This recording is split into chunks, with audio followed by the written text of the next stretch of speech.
काय ग अगं काय हो महान जीवनाचे हे शिलेदार नाही बरला हात याची जोडीदार अहो काय ग अगं काय हो कार्य प्रतिष्ठा कीर्ती दृष्टा मेहनतीची अति हो श्रेष्ठा गाठी जन्माची ऋणानुबंधाची गृहस्थीची जोडी बघा हे खुलून दिसे जोडी बघा हे खुलून दिसे हो आमचे हे आमची आमचे हे आमचे हे आमची आमचे हे आमची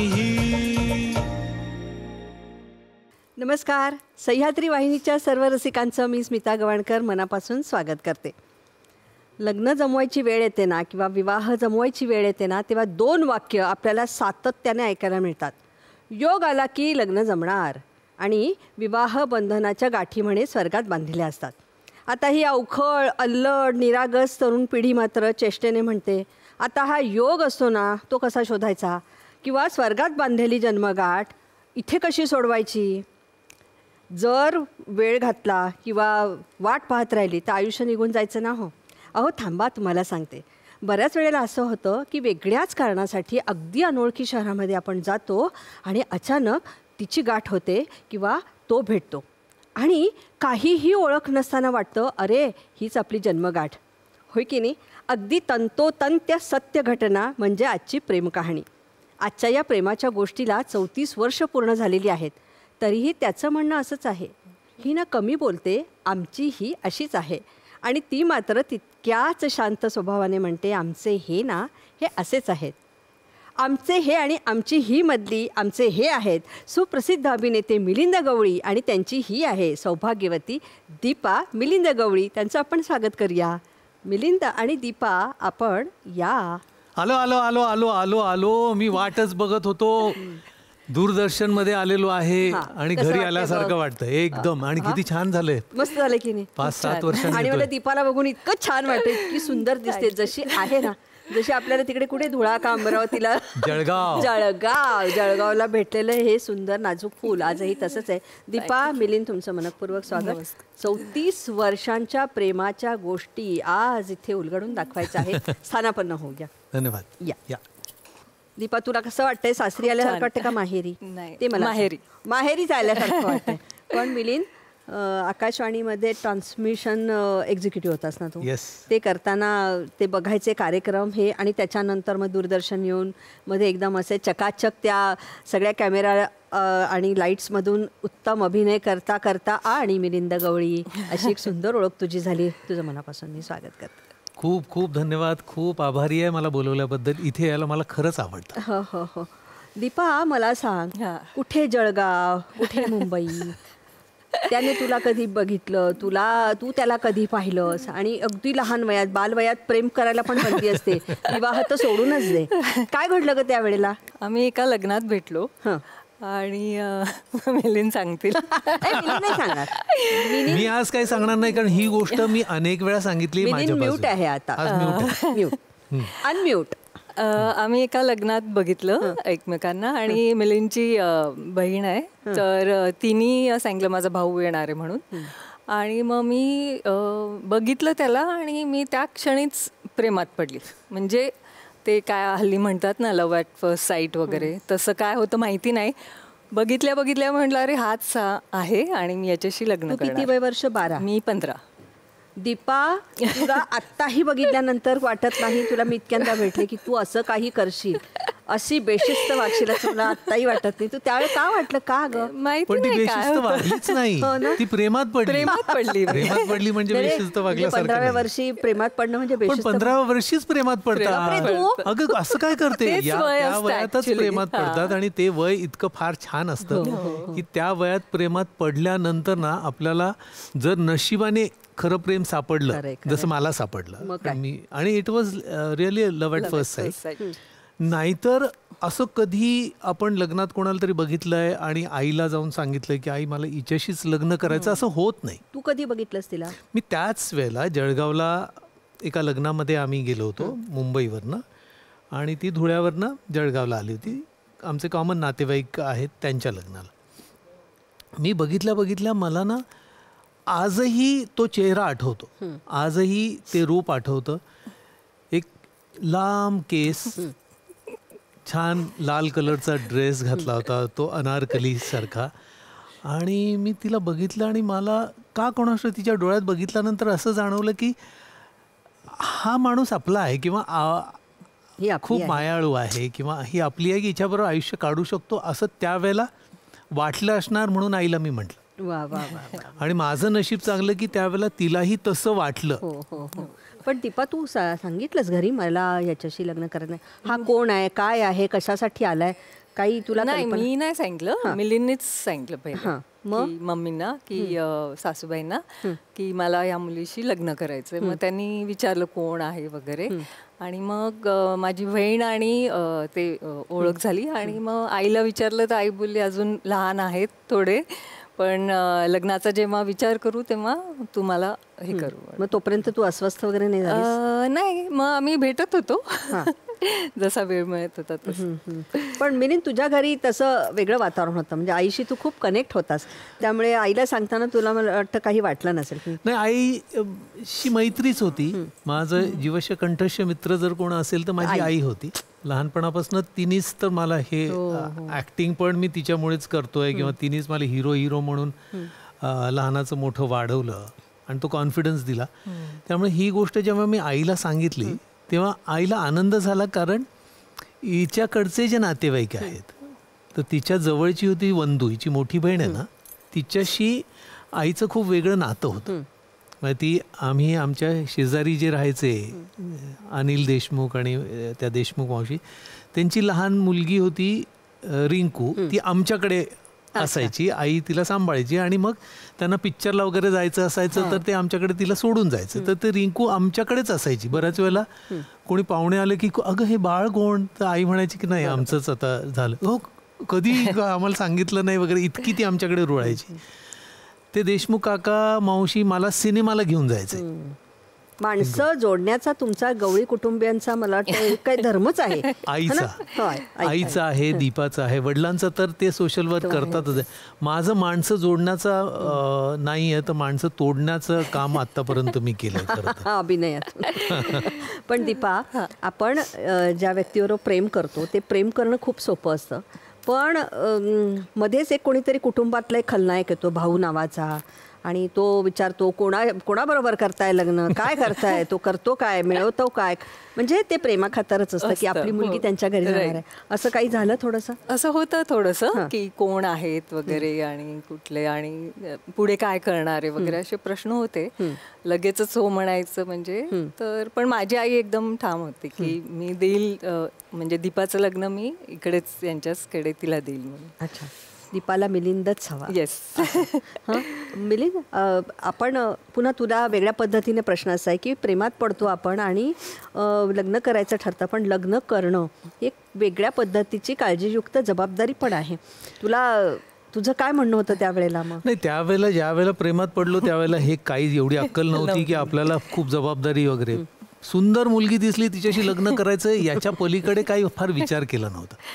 ज्या वेळेला आईला सांगितलं आईने सुद्धा मान्य केलं. वंदूला सांगितलं, वंदू म्हणाल अरे किती छान मावशी, जर दीपूचं लग्न तुमच्या घरी झालं तर किती छान, इतकी सुंदर सासू, इतकी छान स्वभावाची सासू मिळेल.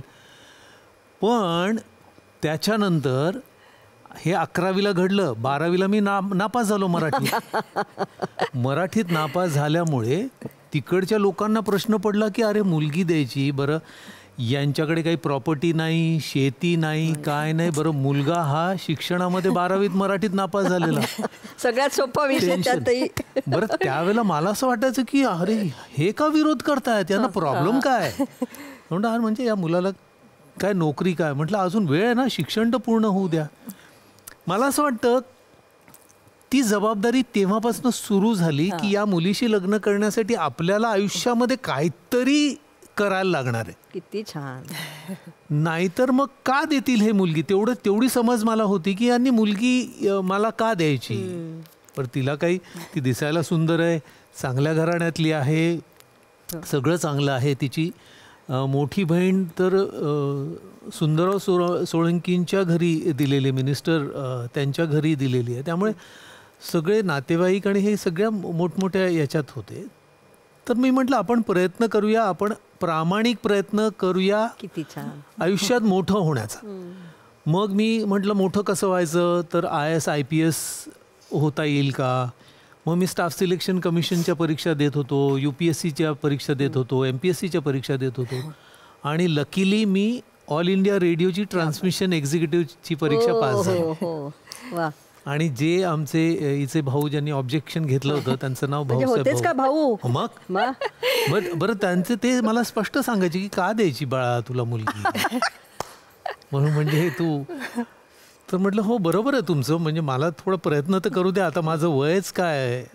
मग हे सगळं 16-17 वर्षाच्या मुलांना असं विचारणं.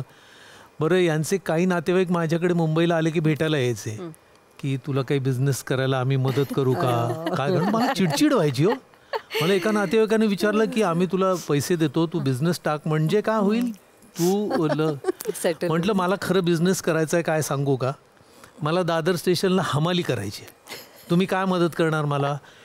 मला चिडचिडच व्हायची. म्हटलं हे काय तुम्ही मला थांबा ना, मला करू द्या ना. पण मी ना तेव्हापासून थोडा प्रामाणिक अभ्यासही करायला लागलो. माझे वडील म्हणाले मिलिंद तुला अभिनय करायचं आहे पण शिक्षण पूर्ण कर, कारण जर तू शिक्षण पूर्ण न करता अभिनय करायला गेलास ना लोक म्हणतील अरे शिकता आलं नाही म्हणून तो अभिनयाकडे गेला, असं नको व्हायला. तर एक बेसिक ग्रॅज्युएशन कम्प्लीट कर. मग या सगळ्या गडबडीत माझं शिक्षणाकडे खूप लक्ष गेलं की आपल्याला आयुष्यामध्ये काहीतरी करायचं असेल तर शिक्षण करायला लागेल. मग मी MCOM पण केलं, बघ या परीक्षा दिल्या. 12वी मराठीमध्ये नापास झालेला मुलगा, एक टार्गेट आपलं समोर होतं, त्या ध्येयाकडे जाण्यासाठी त्याने काय काय करावं. मिलिंद नाव आहे त्याचं, म्हणजे कृष्णाचंच ते एक आमचं रूप आहे. दीपा तुला नाही वाटलं असं की आपण लग्न करणार आहोत तर आपण थोडं तरी बघतो की नाही की काय बाबा कर की काहीतरी, नाही तर मग मी असं कधीच काहीच त्याला विचारलं नाही आणि बोलली पण नाही. प्रेम आंधळ असतं, प्रेम आंधळ असतं तसं ते ब्लाइंड जे होतं ते मी तसंच. पण दीपा तुला माहिती होतं की ह्याचा कल सगळा अभिनयाकडे जास्त आहे. म्हणजे मला वाटतं लग्न झालं आणि 1.5 का 2 वर्षात त्याने नोकरी सोडली. हा धक्का होता तुला का? नाही मला माहिती होतं, मी एकदम रेडी होती सगळ्याला.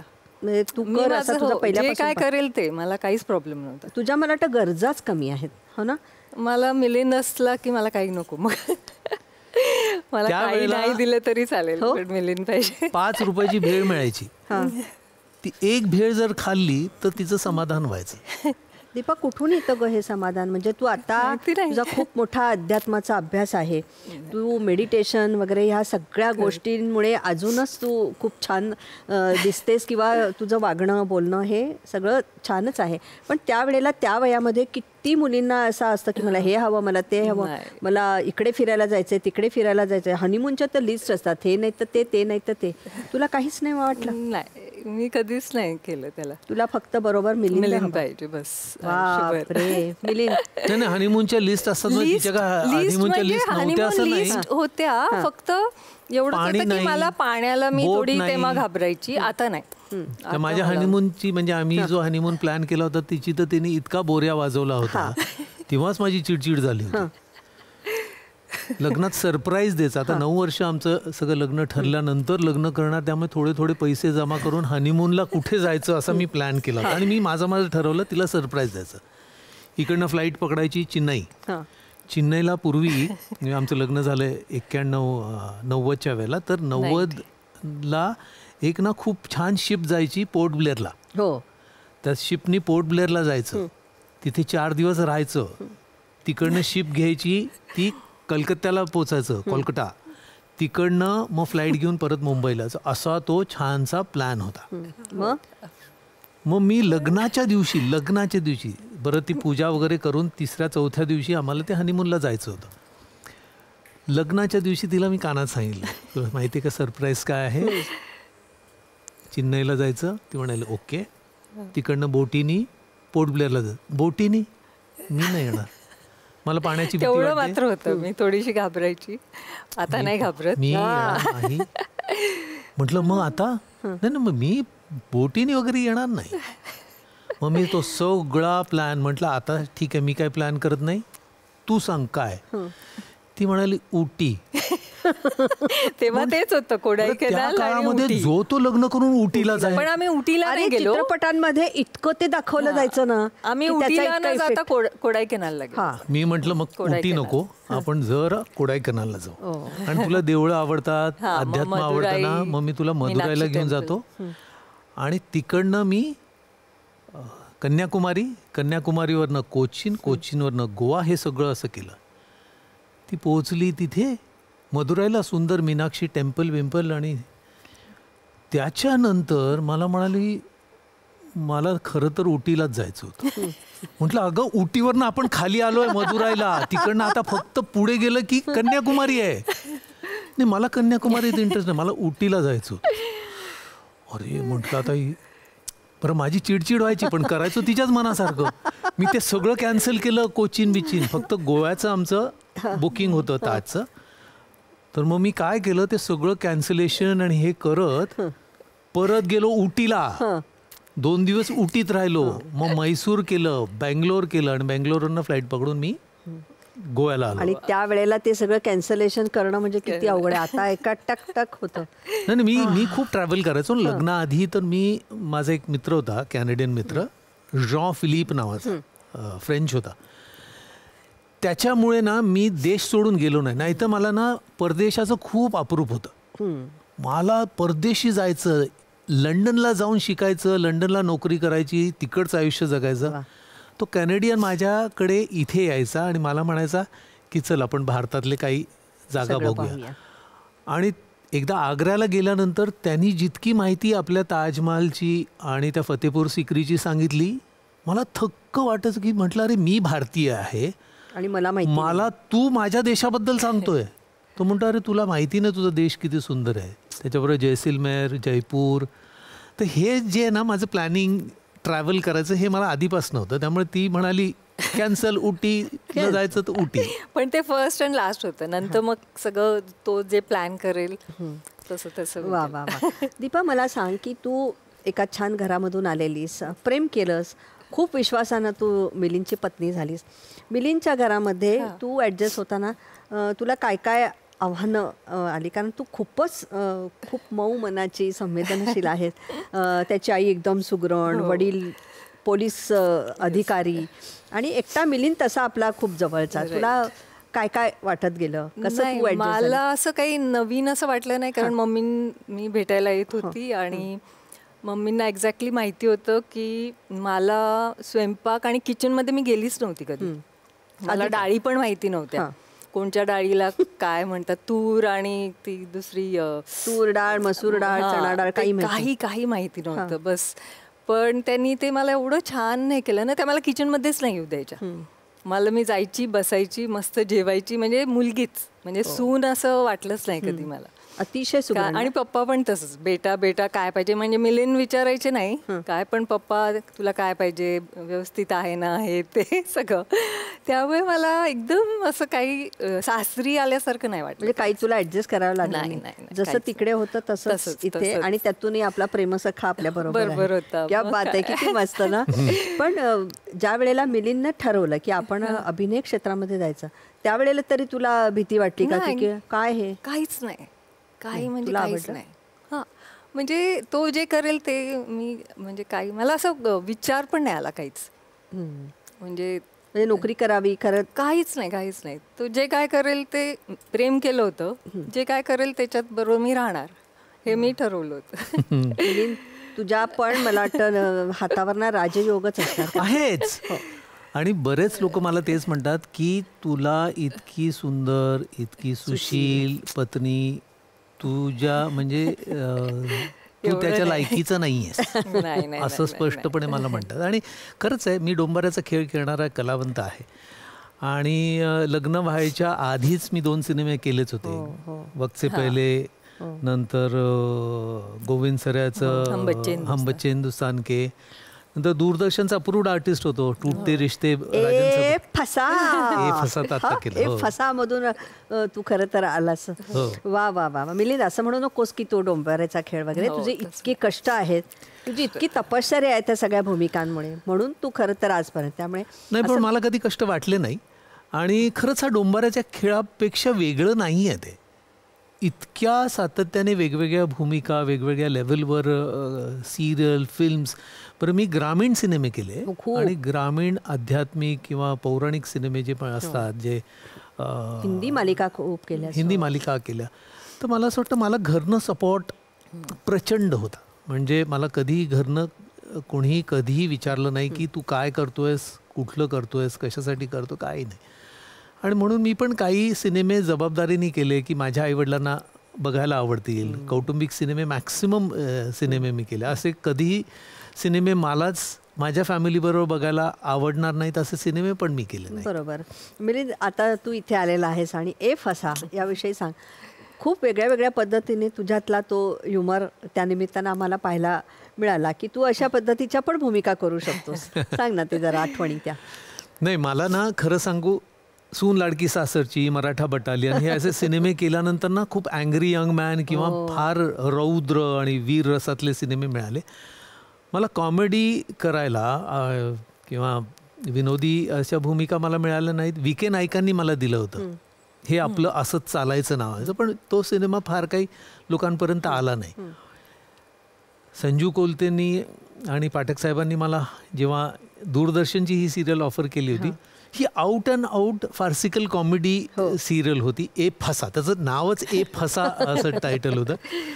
आणि महिन्यातल्या 10 दिवस आम्ही शूटिंग करायचो. या इथे सेटवर खालच्या स्टुडिओमध्ये आम्ही शूटिंग करायचो. आणि खरं सांगू का, त्या सिरियलमुळे ना मी फिजिकली फिट झालो. कारण फार सातत्याने टेन्शनचे रोल्स करून करून तुम्ही किती म्हटलं तरी तुमच्या बॉडीवर ते अफेक्ट होत असतं, तुमच्या माइंडवर अफेक्ट होत असतं. ॲक्टर्स विक्षिप्त का वागतात, कारण त्याच्या डोक्याने त्यांचा डोक्याचा भुगा झालेला असतो. पण ए फसासारखी जी सिरियल आहे, ज्याच्यात एका एपिसोडला विक्रम गोखलेही यायचे आणि मग त्यांच्याबरोबर करायचो. असे एक आमची ती टीम होती. मी, योगिनी पोपळे आणि जनार्दन हे होते. फार डोक्याला काही टेन्शन नाही असं अशी पण योगायोग बघ ना की निरंजन पाठक त्याचे निर्माते, या कार्यक्रमाचेही निर्माते निरंजन पाठक, असं ते चक्र चालू असतं. वेगळं प्रेम आहे दूरदर्शनचं, दूरदर्शनच्या सगळ्या. आणि इथे आल्यानंतर खरंच मला घरी आल्यासारखंच वाटतं. कारण दूरदर्शनला अजून ना तो जो बाहेर ग्लॅमरस किंवा प्रोफेशनल हा जो चकितपणा आहे, इथे प्रेम आहे, इथे प्रेम आहे, इथे प्रोफेशनलिझम आहे, इथे खूप खूप प्रामाणिक सगळे काम करतात. इथे ना फक्त ग्लॅमरस फसाड नाही आहे, तर ते जेन्युइनली इथे ज्या गोष्टी होतात ना खूप जेन्युइनली केल्या जातात. बरोबर. दीपा, तू जेव्हा पडद्यावर त्यांना पाहायला लागलीस त्यावेळेला तुझी काय प्रतिक्रिया असायची? का आपला नवरा, माझा नवरा असा तो स्क्रीनवर दिसतो आहे, तेव्हा तुला काय वाटायचं? नाही, पहिलं थोडंसं मला झालं, म्हणजे ते एक असतं ना पॉझिटिव्ह, तर मी खूप आहेत थोडं नाही, म्हणजे एज पण होतं आणि मी त्याच्या बाबतीत खूप म्हणजे खूप जास्त पॉझिटिव्ह, म्हणजे जरा जास्तच लेवलला तर व्हायचं. पण मग ते मला कळत होतं की त्याचं काम आहे, त्याचं कामाचं स्वरूप आणि हे ते, आणि मला पूर्ण विश्वास आहे आणि होता. मग काय नाही वाटत. तुझा होता, पण कुणीतरी आपली मैत्रीण किंवा घरचे कुणीतरी बोलतात ते बघ बाई केवढी ती मिठी मारतोय वगैरे वगैरे. ते आजही चालू आहे. ते काय ते थांबलं नाही. ते 25 वर्षापूर्वी पण ते होतं. पण मी म्हणते की ते त्याचं काम आहे ना, ते तर करावंच लागणार. आहे, पण त्यावेळेला अगदी साहजिक आहे, इतका देखणा नवरा. आणि तेव्हा तर वाटायचंच मला. सांग ना ते. नाही, वाटायचंच मला, मी ते सांगते. एक लिस्ट होती हिरोईनची, ही ब्लॅकलिस्ट, या हिरोईन बरोबर काम करायचं नाही, आणि ही लिस्ट. अगं म्हटलं अशा लिस्टमध्ये कसं काय फक्त मी काम करणार की याच वयाने मोठ्या जाड्या दिसायला चांगल्याने त्यांच्यावर काम करतो. नाही असं बोलली आहे मी, बहुतेक एक दोन वेळा. त्याला पण, सगळंच कबूल करते ती. नाही म्हणजे वाटणार ते वाटतं, साहजिक साहजिकच आहे. आणि पण मी त्यांना जो कोण मला म्हणायचं मी सांगायची नाही वाटत काही, कारण काम आहे आणि माझा विश्वास आहे त्याच्यावर. कधी-कधी आणि काम- त्याच्यानेच मग हे होणार नाही तर मग आपण कोणाचं ऐकून जर आपण जर हे केलं तर आपल्याला स्वतःला काय वाटतं खरंय दीपा, आपला विश्वास असतो पण बऱ्याच वेळेला ना बाकीचे ना काहीतरी आपल्या कानाभोवती ना असं किणकिण किणकिण करतात आणि नको तेच आपल्याला वाटायला लागतं, कारण आपलं इतकं प्रेम असतं, आपण इतके पॉझिटिव्ह असतो, अशामुळे गोंधळ होऊ शकतो. असं कधी झालंय तुला? नाही, मी माझी ना एकदम क्लिअर आहे माझं माइंड. मला कोणी किती सांगितलं ना काही तर माझं ठरलेलं आहे की नाही, मला माहिती आहे आणि एक्झॅक्टली मला काय करायचं आहे आणि काय आहे ते एक्झॅक्टली मला माहिती आहे. मला कोणीच करू नाही शकत, म्हणजे लाईक बदलू नाही शकत. मला सांगून किंवा हे करून मी नाही बदलू शकत. क्या बात आहे. वा वा वा वा, असा कॉन्फिडन्स पाहिजे. पण रात्री अपरात्री फोनवर वगैरे बोलताना वगैरे हिरोईन्स बरोबर वगैरे तुला त्रास व्हायचा की नाही? असं कधी बोलले नाहीत. नाहीच बोलले. म्हणजे बरं आहे बाबा तुझं. ते आले की घरी आले की मग पूर्ण, एकदम पूर्ण घरी. कारण एवढा वेळ बाहेर असायचे तर मग ते त्यांचं हे होतं. बरोबर. हमसे है आमची ही मिलिंद, दुसऱ्या बाजूला खूप वेळेला शूटिंगच्या निमित्तानं तुमचे दौरे असतात वगैरे, कसं सांभाळायचं रे सगळं? कारण नवी आपल्यासाठी आलेली वेगळ्या घरातून आपल्या घरामध्ये आपल्यासाठी आलेली मुलगी जेव्हा थोडी एकटी पडते, कितीही तू आई बाबांच्या सहवासात तिला ठेवलीस तरी तुला स्वतःला सुद्धा खूप आठवण येतच असेल की हे अंतर आणि त्यावेळचे ते दौरे तुमचे, बापरे, कसं मॅनेज केलं सगळं? एकतर माझं काय फार लहान वयात माझी आणि तिची मैत्री झाली. लहानपणापासून एकत्र मोठे झालो असं म्हटलं तरी काही चुकीचं नाही आहे. त्यामुळे तिच्याशिवाय पान हलत नाही. म्हणजे मी काही जरी केलं तरी तिच्याशी शेअर करायचं हे मला आपलं एक जवळचं मित्र आहे, किंवा ज्या गोष्टी आपण आईवडिलांशी शेअर करत नाही ते आपण आपल्या पार्टनरशी शेअर करतो. त्या बऱ्याचशा माझ्या सगळ्या गोष्टी तिला माहिती असायच्या. असं काहीच नसायचं की तिला काही माहिती नसायचं किंवा काय नाही. आणि कुठेतरी ना एकमेकांचं आतोनात प्रेम असल्याशिवाय या प्रवासाला, या संसाराच्या प्रवासाला तुम्ही छान प्रवास नाही करू शकत. आणि माझ्यासारख्या कलाकाराने, म्हणजे कलाकारांची एक वेगळी दुनिया असते, ती खोटी दुनिया असते आणि ती खोटी दुनिया खूपच ग्लॅमरस असते. म्हणजे ती तुम्ही जर अनुभवली, तुम्हाला फक्त बाहेरून बघायला मिळते, पण ती खूप वेगळी दुनिया असते. तर माझे वडील पोलीस खात्यात होते, त्यामुळे ते एका वेगळ्या विश्वात असायचे, ते आरोपी आणि ते त्याच्यामधनं. पण ते जेव्हा घरी यायचे तेव्हा ते पोलीस ऑफिसर नसायचे. आणि मला कुठेतरी त्यांच्यामुळे मी जेव्हा हिरो असायचो तिथे, घरी आल्यानंतर मला हिरो नसायचो.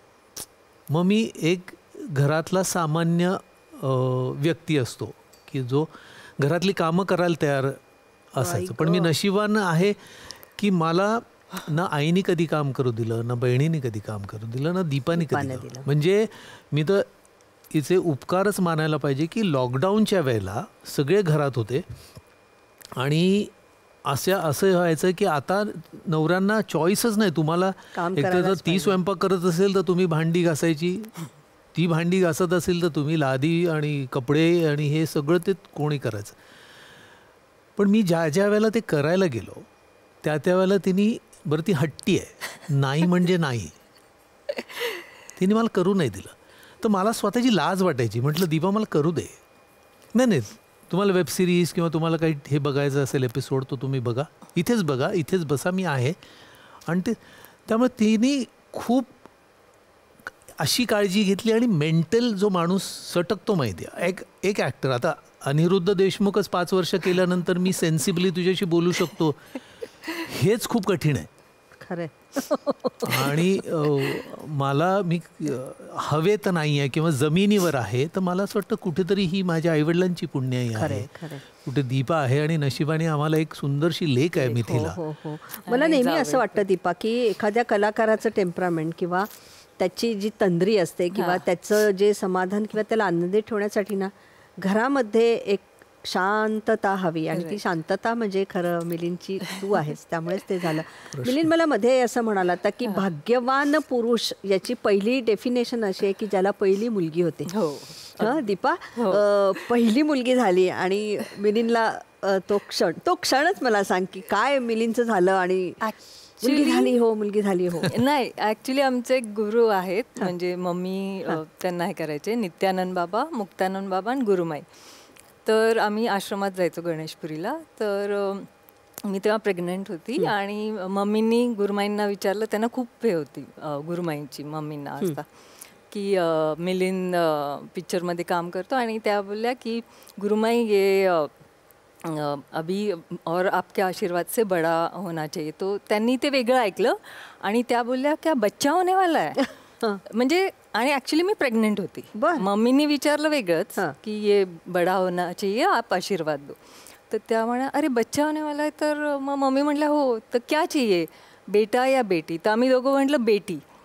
तर त्या एवढ्या हसल्या की त्यांना खूप हसू आलं बघ तेव्हा. आणि आम्हाला दोघांना मुलगीच हवी होती आणि आम्हाला मुलगीच झाली मी आणि त्यांनी म्हणजे तिचा जन्म झाला आणि पहिलं त्यांनीच तिला हातात घेतलं आणि तोच सांभाळायचा. बाहेर जाताना त्याच्याच कडेवर सगळं तोच करायचा. मी आपली मागे पुढे अशी नसते. जन्मदात्री. मला काय झालं होतं की पुरुषांना प्रेग्नेंट होता येत नाही हा माझा इश्यू आहे. माझा मेजर प्रॉब्लेम आहे की पुरुषांना का होता येत नाही. म्हणजे आता ती त्रास सहन करते, लेबर पेन्स खूप असतात, बाई सहन करते, पण आम्ही पण करू ना. म्हणजे आम्हाला जर ते आले लेबर पेन्स तर मी पण सहन करीन माझ्या लेकरासाठी असं. तर मी काय करायचो, खूप पुस्तकं वाचायचो. खूप आमच्या घरामध्ये ना, बरं रेडिओला नोकरी करत होतो त्यामुळे मला शिफ्ट वाईज काम करायचो. घरी पोचल्यानंतर पोस्टर्स कर हे कर. मध्ये ना जसं पोटामध्ये बाळ ऐकतं मग आम्ही त्याच्यावर मंत्र गाणी किंवा असं एक बाहुली आणली होती ती वाजवायचो. असं ते काय काय वेड्यासारखे. बरं ती किती 22 वर्षाची, मी 23 वर्षाचा. आणि तर मी खूप हिची काळजी घ्यायचो दीपाची की बाळ. तू कशी काळजी घेत असशील ना हे अगदी लक्षात येतं. नाही ते त्यावेळेला घ्यायचो मी. हो नाही जाताही घेत होतो. आणि मग ज्या वेळेला मी असं ऐकलं होतं अमेरिकेमध्ये ना डिलिव्हरीच्या वेळेला नवऱ्याला आत नेतात. आता हल्ली आता इथे करत असते, पण त्या काळामध्ये 91 मध्ये आमचे NK शाह म्हणून डॉक्टर होते. तर मी डॉक्टरांना म्हटलं डॉक्टर तिच्या सपोर्टसाठी मी ऑपरेशन थिएटरमध्ये. Out what nonsense. अरे मला त्यांनी चक्क बाहेर काढलं त्या ऑपरेशन थिएटरमधनं. मी चक्रा मारतोय इथे तिथे आणि ते थोडा फिल्मी होतोच, तर ते फिल्ममध्ये पण बघितलं होतं ते चक्रा मारतो. डिलिव्हरी झाली आणि ती हालचाल सुरू झाली. ती नर्स बाळाला घेऊन आली मिथिलाला. घेऊन आल्या बरं डॉक्टरने हटकलं होतं मला, पण नर्स काय हटकते तिला. म्हणतं सोड दे. ती म्हणते नाही आय हॅव टू क्लीन. म्हटलं clean I will clean where come. आणि पटापट मी तिला ते सगळं प्लासेंटा क्लीन कर. पहिल्या 25 मिनिटानंतर जे मी तिला घेतलंय हातात. आणि मला असं वाचलं होतं कुठेतरी की मुलं आईच्या का जवळ जातात, कारण आईचा स्पर्श जो तिला मिळतो लहानपणापासून बाळाला मिळतो, त्यामुळे ती आईच्या जास्त जवळ असं वडिलांच्या नसतात. म्हटलं नाही माझं बाळ वडिलांच्या पण जवळ येणार म्हणून मी तिला सांभाळायचो. रात्री मी उठायचो ती जर रडायला लागली, पण मी तिला तशी फार काही रडली नाही. किंवा खूप समंजस मुलगी आम्हाला मिळाली. खूप लहानपणापासून काहीही त्रास झालेला नाही आम्हाला. अरे तुमच्या दोघांची मुलगी त्रास कशी काय देणार. पण मला मिलिंद इतकं मजा वाटते की मला का प्रेग्नंट होता येत नाही. किती स्त्रीविषयी इतका आदर आणि इतकं प्रेम, इतकं काळजी. पुरुष तेवढे लकी नाही आहेत किंवा पुरुष तेवढे शक्तिमान नाही आहेत किंवा ते त्यांच्या तेवढी स्त्री शक्ती जी म्हणतो ना ती पुरुषांमध्ये नाहीये. ते अरे वीकर सेक्शन आणि बायकांनी सांभाळून नेलं म्हणून ते चाललंय. नाही मी कुठेतरी वाचलं होतं की जो घरातला पुरुष प्रत्येक स्त्रीचा, घरातल्या स्त्रीचा आणि बाहेरच्या स्त्रीचा आदर करतो ना, त्याला कधीच काही कमी पडत नाही. तसं तुझं आहे की पहिलं तू आईचा मित्र, मग हिचा मित्र, आणि आता तुझ्या लेकीचा पण मित्र, आणि तू इतका आदर करतोस त्यामुळे हे तू असं भांडून बोलतोयस. मला खूपच मजा येते हे सगळं. पण मी नशीबवान आहे की माझ्या काय जावई पण माझा मित्र आहे. हो, जावईचं पण मित्र आहे. अगं तो जगन्मित्रच आहे, त्यात काही प्रश्न नाही. पण मी खूप नशीबवान आहे की माझ्या आयुष्यामध्ये खूप स्ट्रॉंग स्त्री आहे. हो, माझी आई खूप स्ट्रॉंग होते. होय, खूप 62 वर्षी वारली, पण ती तिच्या टर्म्स अँड कंडिशन्सवर जगली. तिने तिच्या आजाराचा कधी बाऊ केला नाही. तिला जे करायचं आणि ती जनकल्याण करायचं किंवा लोकांचं आपण किती चांगलं करता येईल किंवा प्रेम किती वाटता येईल, अनकंडिशनल लव्ह काय असतं ते. माझी बहीण खूप स्ट्रॉंग आहे. दीपा तर हेड स्ट्रॉंग आहे, मग मी ते भोगतोच आहे तिथे ते स्ट्रॉंगपणा. ती खूपच हेड स्ट्रॉंग आहे. आणि आता मिथिला पण आहे. बरोबर. तू दीपा एका बाजूला अध्यात्माचा खूप अभ्यास केला स्वतः. ह्याची तुला पहिल्यापासून आवड होती? कारण हनीमूनलाच तू अनेक देवळांमध्ये फेऱ्या वगैरे मारल्यास. काय म्हणजे त्याचा बेस काय आहे? नाही, मला लहानपणापासूनच असं आवड होती. म्हणजे गणपतीचं मला खूप होतं आणि आता साईबाबांचं आहे. मला म्हणजे आवडच आहे ती. मला माहिती नाही, हॉबी असते ना एक, आपण म्हणतो शिवणकाम किंवा कोण पेंटिंग करतं, हे तर मला याच्यात अध्यात्मामध्ये मी रमते आणि मला खूप छान वाटतं. त्याचा सगळ्या घरावर छान परिणाम होतो असं वाटतं तुला? असं वाटतं मला. कारण एक सकारात्मक ऊर्जा, एक शांत किंवा असं चांगलं वाटतं, बॅलन्स असं. मिलिंद, तुझ्या आपल्या वेगवेगळ्या भूमिकांकडे येऊया. जे आपण असतो ते कधी तुला रंगवण्यासाठी ते सोपं असतं, पण आपण जे नसतो ते करताना तुला किती मेहनत घ्यावी लागली. एक वेगळ्या पद्धतीचा तोही एक अभ्यास असतो. म्हणजे ग्रामीण भागातल्या हिरोची भूमिका करताना मी तुला बघितलेले, बनियन घालून मग ते शेतकऱ्याचं हे वगैरे करायला मजा येते ते सगळं बघायला. नंतर मी येतेच तुझ्या खलनायकाकडे.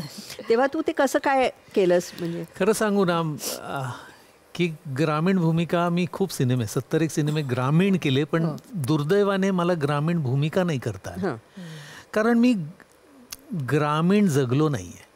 खूप इच्छा जरी असेल तरी माझ्याकडे बघितल्यानंतर वाटतं की हा 2 पुस्तकं वाचलेलं असेल किंवा हा जरा इंग्लिशमध्ये किंवा कॉर्पोरेटमध्ये कुठेतरी तो काहीतरी करत असेल असंच वाटतं. म्हणून मी ग्रामीण भूमिका पण अशा केल्या. शिकून आलेला सक्का भाऊ पक्का वैरीमध्ये, बाहेरून शिकून आलेला मुलगा आहे गावामध्ये, वेगळा वाटतो. ग्रामीण जसं मकरंद अनासपुरे आहे, तो ग्रामीणच वाटतो. तो त्याची भाषा पण तो इतकी सुंदर ग्रामीण पद्धतीने बोलतो. मला सारखी खंत वाटायची की मला ते जमलं नाही. मी प्रयत्न खूप केला आणि माझा हिरो दादा कोंडके होते. दादा कोंडकेनी ग्रामीण भागातले सिनेमे म्हणजे त्यांच्यासारखा सुपरस्टार कोणी झालेला नाही. आणि मला असं वाटलं की मी तिथपर्यंत कधीच पोचू शकलो नाही. तर त्यामुळे ग्रामीण सिनेमे केले भरपूर, पण ग्रामीण रोल जो करायला हवा होता तो प्रयत्न केला, पण मला ते भाषेमध्ये किंवा त्याच्यावर तितका अभ्यास कधी जमला नाही. तू वरूनच श्रीमंत म्हणूनच जन्माला आलास. आता दिसणं हे तर तू टाळू शकत नाहीस आपण, नाही का? पण मिलिंद, बऱ्याच वेळेला असं होतं की मराठीमध्ये काम करत असताना हिंदीची दारं आपल्याला तशी उघडली जात नाहीत, पण तू मात्र अगदी हिंदीमध्ये लिलया वावरलास आणि आम्हाला खूप अभिमान वाटला त्यावेळेला. तुला कसं वाटलं ते सगळं हिंदीचं वातावरण? तू कसा त्याच्यामध्ये रमून गेलास? मी मराठीत कधी येणारच नव्हतो. मराठी सिनेमा करायचे नव्हते. मराठी नाटकांमध्ये पण मी कधी काम केलं नाही किंवा मालिका तर प्रश्नच नाही, कारण मला मालिका करायच्याच नव्हत्या. मला हिंदी करायचं होतं, कारण आपल्या इथे हिंदीला ना खूप रेंज आहे. ऑल ओव्हर इंडिया त्याला मार्केट आहे. मी दूरदर्शनची पहिली जी टेलिफिल्म केली होती टूटते रिश्ते नावाचे, राजन सबरवाल होते दूरदर्शनला, त्यांनी ती डायरेक्ट केली होती. तर ती हिंदीच केली होती. मी पहिला सिनेमा पण वक्त से पहले केला, हम बच्चे हिंदुस्तान के केला. तर तिसरा सिनेमा आर्यन केला, मग वर्तमान, आणि हे असे सिनेमे करत होतो. BR इशाराबरोबर अनुमती. आणि ते करत असताना मी बालाजीच्या 12 सिरियल्स केल्या. कॅम्पसमध्ये खूप फेमस झालं होतं ते रवी भटनागरचं कॅरेक्टर, CID, आहट, मानव याना असं असंख्य हिंदी करत असताना मी एका मालिकेमध्ये करत असताना माझ्या लक्षात आलं की आपल्याला ना हिंदीमध्ये मराठी माणसांना दुय्यम भूमिका दिल्या जातात. हो. मला करायच्या नव्हत्या त्या. मला का तो दिल्ली UPचा व्यक्ती इथे येऊन त्याचं हिंदी चांगलं म्हणून मी पण उर्दूचा अभ्यास करून मला कोणी म्हणायचं नाही की तू महाराष्ट्रीयन आहेस, पण तरीसुद्धा मला त्या भूमिका मिळत नव्हत्या ज्या मला मराठीत ऑफर व्हायच्या. आणि मग मी माझा असं विचार केला की मातृभाषा, पण माझी मराठी माझं मराठी कच्चं होतं.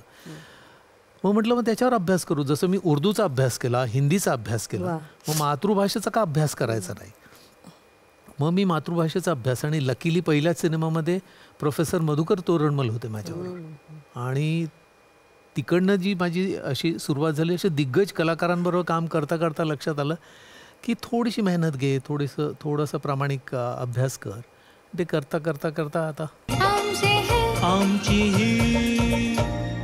तुला विचारल्याशिवाय तू सांगत नाहीस, पण तू पण मॉडेलिंग केलेलं आहेस, तू जाहिरात केलेली आहेस, मग तू का नाही केलंस पुढे? नाही, मला ते माझं असं होतं डोक्यात की नाही, मला माझं घर सांभाळायचंय आणि मिलिंदला सपोर्ट करायचं. मिलिंद जर हिरो म्हणून आला असता आणि माझा नवरा माझाच आहे अशा पद्धतीचा एखादा पिक्चर काढला असता तर तू छान भूमिका केली असतेस. पण ती तरी कशी केलीस तू? किस्सा सांग ना तो ऑडिशनचा सांग किस्सा मला तू. तुम्ही सांगा. मी सांगू नको, तू सांग. ते खूप छान सांगतो. नाही, पण तो तुला सपोर्ट करेल, मम्मा म्हणेल, पण तूच सांग. नाही, मिलिंदला एक कॉल आला होता ॲडसाठी, आणि मग मी त्याच्याबरोबर कुठे जायचं असतं तर असतेच त्याच्याबरोबर, तेवढाच तो वेळ मिळतो. आणि तर आम्ही दोघं गेलो, तेव्हा बाईक होती आमच्याकडे आणि आम्ही फिरायचो असं संध्याकाळी बाईकवर. चल तू पण. आणि कोणता स्टुडिओ होता इथे? फेमस स्टुडिओ होता वडलीला. तिथे माझं ऑडिशन होतं एका ॲड फिल्मसाठी. ती बरोबर आली होती, मोटरसायकलने आम्ही गेलो, ती बाहेर थांबली. म्हटलं बाहेर नको थांबू, आतमध्ये ये स्टुडिओमध्ये, मी ऑडिशन देतो. आणि पुढे आणि मिथू जस्ट बॉर्न झाली होती, काहीतरी 5-6 मंथ्सची होती, 5-6 महिन्याची होती. आणि मग बसली आणि मिलिंदला त्यांनी विचारलं की यांचं आम्ही घेऊ का ऑडिशन. तर ते काय माहिती नाही, घेतलं, मी दिलं. आणि मग मिलिंदला फोन आला की आम्ही मला सिलेक्ट केलंय म्हणून. मला रिजेक्ट केलं होतं. तुम्ही नको आहात पण ती हवी आहे. मग तेव्हा मी केलं ते. पण आणि मिलिंदनी मिथूला पूर्ण सांभाळलं तो दिवसभर पुनावाला बंगलोमध्ये, मड आयलंडला. पण मग त्याच्यानंतर मिलिंद म्हटला की तू बघ, तुला करायचं तर तू करू शकते त्याच्यात. पण मी म्हटलं नाही, मला मिथू आणि माझं घर सांभाळायचंय आणि तुम्ही करा हे सगळं म्हणून. ते तुझं टेम्परामेंटच नाही. हा, माझं ते नाही. माझ्यासाठी बरं झालं. माझं ती म्हणाली असते नाही मला करायचंय, तर मग गोंधळ झाला असता. अभिमान सिनेमा बघितला होता मी तो.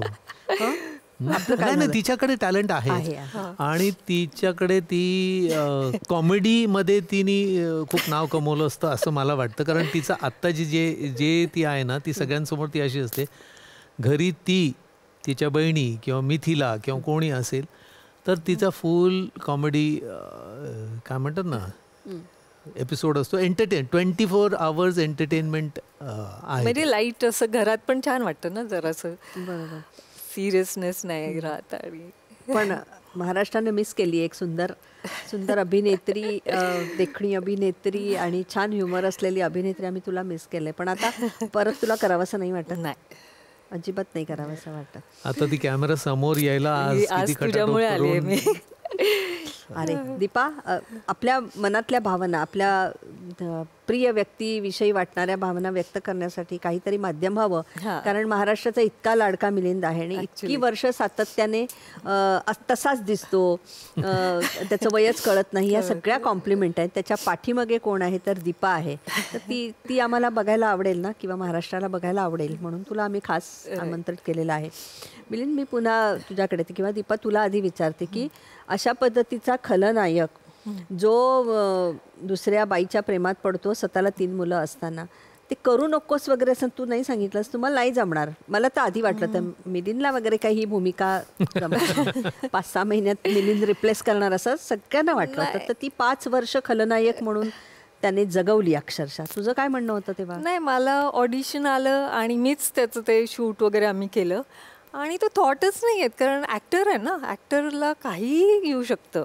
चॅलेंज असतो तो चॅलेंज होता त्याच्यासाठी. अच्छा, ऑडिशन तू रेकॉर्ड केली Yes. तिने शूट केली होती ती. काय सांगतो?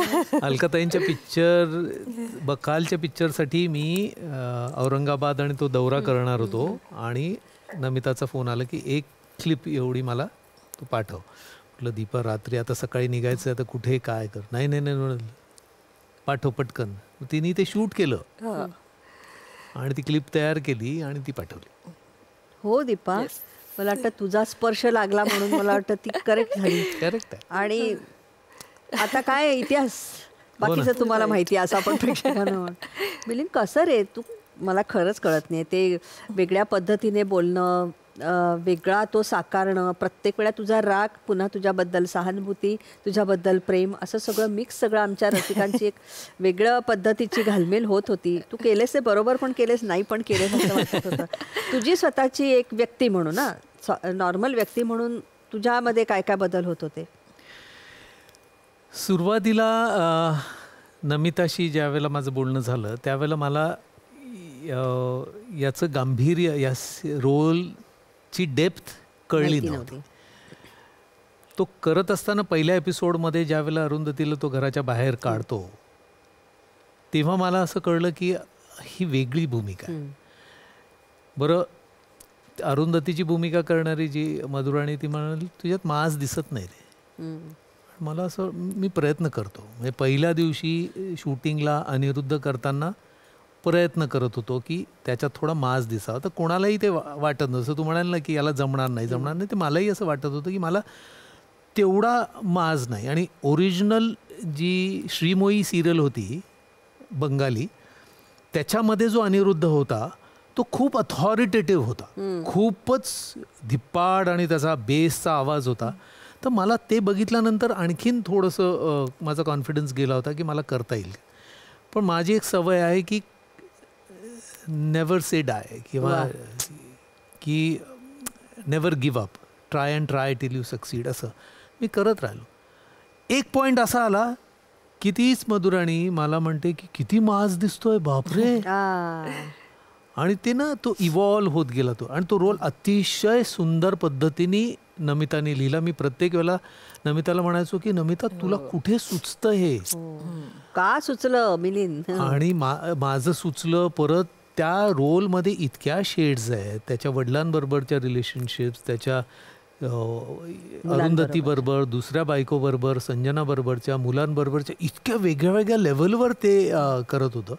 म्हणून कुठेतरी लोकांना कनेक्ट झालं. आणि आय एम थँक्यू की तू सातत्याने ती सिरियल बघून तुझे अभिप्राय देत होतीस, मला सांगत होती की तू मला अजिबात आवडत नाही. दरम्यान तू बऱ्यापैकी आजारी पण पडलास मिलिंद, म्हणजे तुला खूप म्हणजे शुगरचा पण खूप प्रॉब्लेम झाला या सुरुवातीला होता. हां, मग तू ते कसं सगळं पुन्हा व्यवस्थित केलंस ते पण सांग. काय काय असू शकतं बघ एका कलाकाराच्या पाठीमागे हे. मी ज्यावेळेला ही सिरियल हातात घेतली त्यावेळेला फिजिकली मी कम्प्लिटली फिट नव्हतो, अजिबातच नव्हतो. म्हणून मी दीपाला म्हटलं, दीपा मी ट्रॅव्हल नाही करू शकणार अंधेरी टू ठाणे, तर ठाण्यात मला राहावं लागेल. ती म्हणाल मी तुम्हाला एकटं राहू देणार नाही, मी सुद्धा शिफ्ट होते. त्यामुळे ती सुद्धा शिफ्ट झाली, कारण हेल्थ इश्यूज होते. डॉक्टरांना ना कळायचं नाही काय. मग कोविड आलं, आणि कोविडमध्ये जे आम्ही फक्त महिना दीड महिना घरात होतो, बाकीचे जे 3 महिने घरात होते, तर आम्ही फक्त त्या महिन्यामध्ये योगा प्राणायाम चालू केला. मी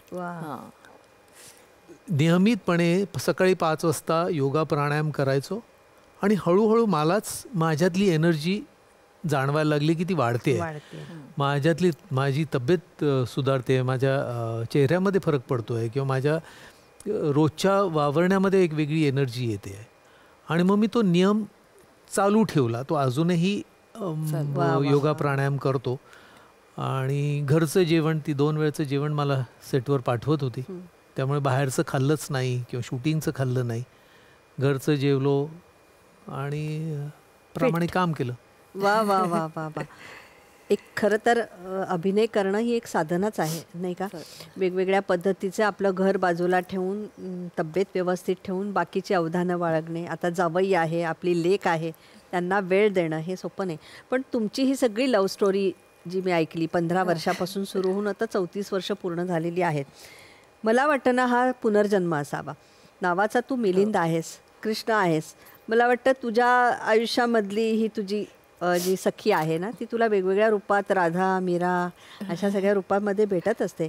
कारण मिलिंद आहे जो कृष्ण आहे, त्याचं जे उजळणं आहे त्याच्यासाठी एक दीपा पाहिजे, जी स्वतः जळते आणि दुसऱ्यांना प्रकाश देते, अशी ती दीपा आहे. नाहीतर इतकं साधं भोळं आणि मला मिलिंद असला की सगळं छान आहे असं म्हणणं आता या काळामध्ये खूप अवघड आहे. दीपा, मला खूप आनंद झाला आहे. मिलिंद आला त्याचा आनंद आहे, पण अत्यानंद म्हणतात ना, ते तू आलीस याचा आहे. कारण आता तू मिलिंदकडे कशी बघती आहेस, काय तुला हवं आहे अजून आयुष्यामध्ये, वेगवेगळ्या कुठल्या भूमिकांमध्ये, आणि तुझा एकूणच आयुष्याचा मोटो काय असणार आहे?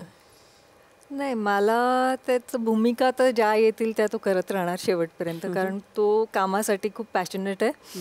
कारण कामापुढे त्याला मग काहीच नाही दिसत. कारण एक इन्सिडेन्स असा होता की मला सायटिकाचा त्रास आहे आणि एकदा तो पिक्चरचं शूट करत होता आणि सकाळी मला उठताच येत नव्हतं.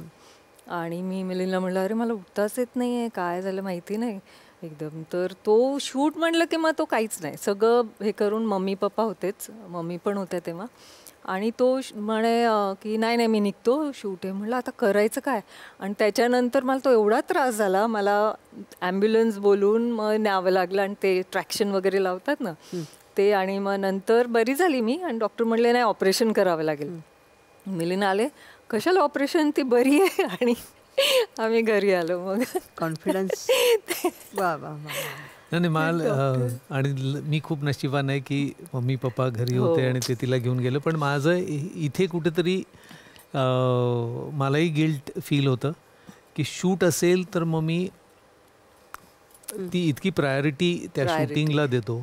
आजपर्यंत जर मी आई कुठे काय करते असू दे किंवा आता 5 वर्ष एक दिवस सुद्धा उशिरा नाही गेलो तर बऱ्याच वेळेला समोर नाश्ता असतो पण 2 मिनिटं जर उशीर झालेला असेल तर मी निघून गेलेलो असतो. मी तो करायचं ते तिलाही माहिती आहे, ती खूप सांभाळून घेते. मला कधी कधी त्याची गिल्ट होते, पण मला असं वाटतं की जे काम हातात घेतलेलं आहे ते प्रामाणिक करणं. आणि ते प्रोड्युसरचा आणि त्यांचा जास्त विचार करतात की ज्यांनी त्यांचं हे तर आपलं घरातलं होईल पण त्यांनी एवढे इन्व्हेस्ट केले आणि सगळं हे केलंय, माणसं कामाला आहेत, तर ते त्यांचं जास्त डोक्यात असतं घरच्या लोकांपेक्षा. बरोबर. दुसऱ्यांचा विचार जास्त. प्रश्न दोघांनाही मी विचारते, सहजीवनाचा अर्थ काय? सहजीवनाचा अर्थ खरं तर स्त्री आणि पुरुष हे 2 वेगळ्या ग्रहातनं आलेली आहेत, एकत्र ते राहतात म्हणजे 2 वेगळी विचारांची माणसं एकत्र. तर अनकंडिशनल लव्ह असणं गरजेचं आहे. सॅक्रिफाईस हे खूप गरजेचं आहे. तुम्ही एकमेकांना जसं आहे तसं एक्सेप्ट करणं गरजेचं आहे. सुरुवातीला माझ्या आणि दीपाचे जे खूप खटके उडायचे, कारण मी 9 वर्ष एका मुलीवर प्रेम करत होतो आणि तिच्याविषयी माझ्या कल्पना होत्या की ती अशी असेल तशी असेल. लग्न झाल्यानंतर माझ्या लक्षात आलं की हिची टेस्टच वेगळी आहे, हिचे विचारच वेगळे आहे, माझे विचार वेगळे आहेत. आणि मग कुठेतरी ते खटके उडायला लागले.